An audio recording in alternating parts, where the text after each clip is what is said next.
People are free. We ain't gonna stop till the people are free. We will never forget Michael Brown. We will never forget Isla Nettles. We will never forget Kelly Young.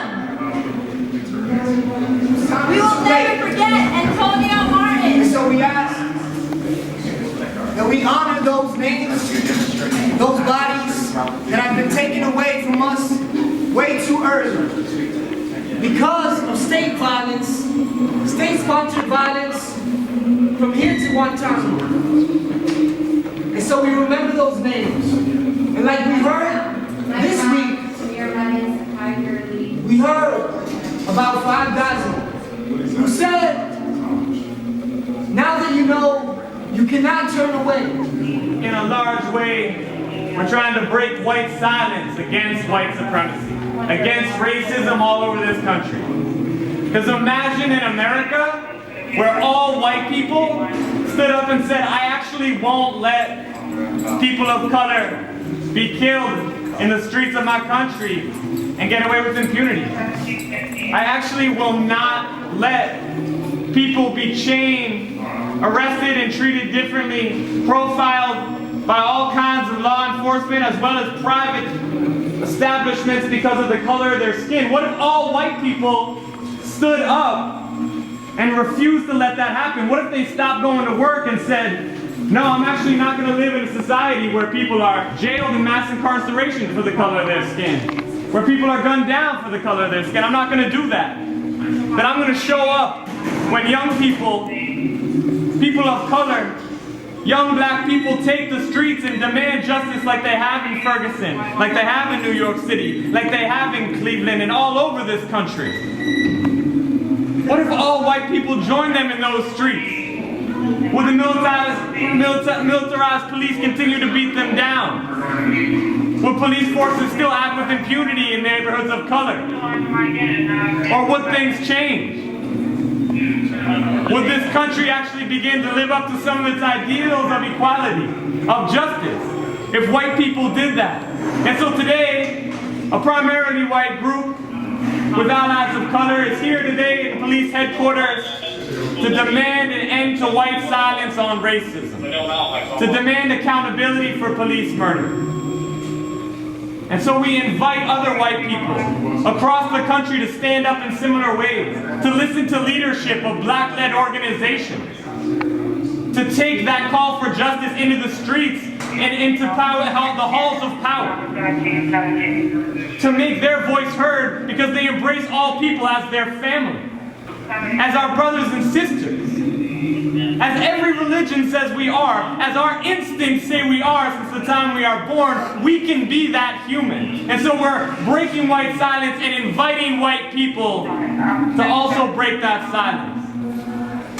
We remember all the people,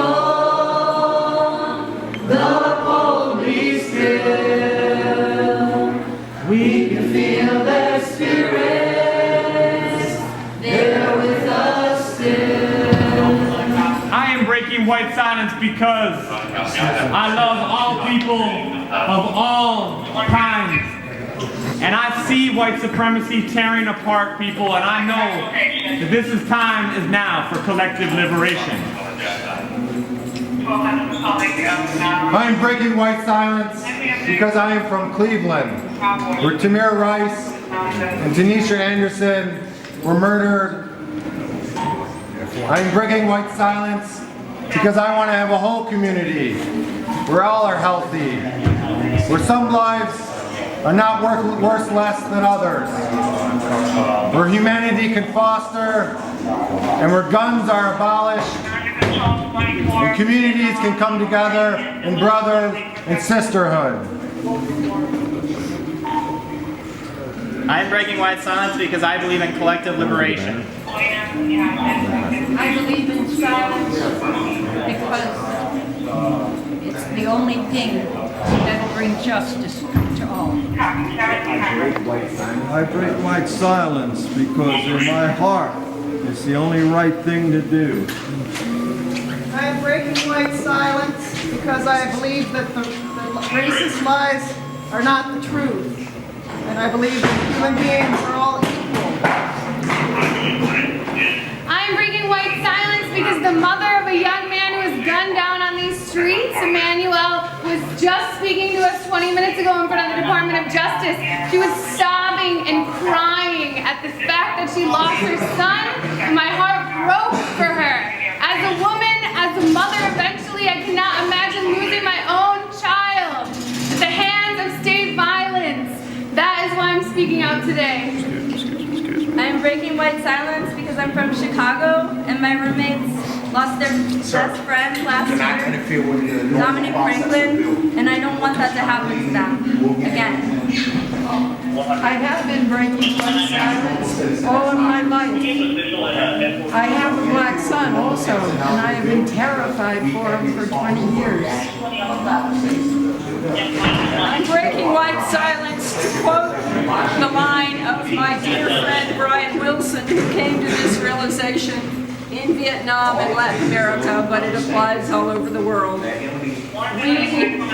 in the U.S., we white people, our lives are not worth more. Their lives are not worth less.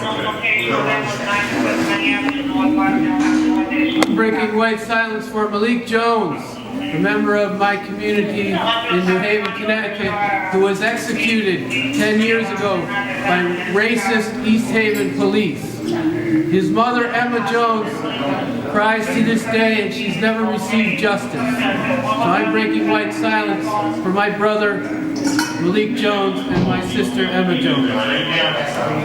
I'm breaking white silence today because I feel like it is the only way to build authentic relationships across lines of color. I think racism is the sin that keeps us apart, and for that reason I'm breaking white silence. I'm breaking white silence in order to not be complicit. If I don't break white silence, I can't live with myself. And we are here to break white silence against anti-black racism. We are here to bring light to the pain and suffering of the families that have lost someone at the hands of police officers that are gunning people down because they're criminalizing them for being black or brown or Muslim. We are here to say their names, and we're here so no one ever forgets. We've spent 28 minutes here in police headquarters in Washington, D.C. to try to break white silence, Stop state violence. and stop state violence. To resist racism And Islamophobia. to demand accountability for police murder, And justice. and to say no to all forms of racism and torture and murder that's committed in our names. That we say, we want justice, we want equality, and we are here to stand with all our family in demanding an end to prejudice, an end to hate, an end to the miseducation and white supremacy that reigns over this country and has since its inception. We are here to do that as individuals, as a community, and to also invite white people all over this country to stand with our brothers and sisters of color in this struggle for equality and for justice.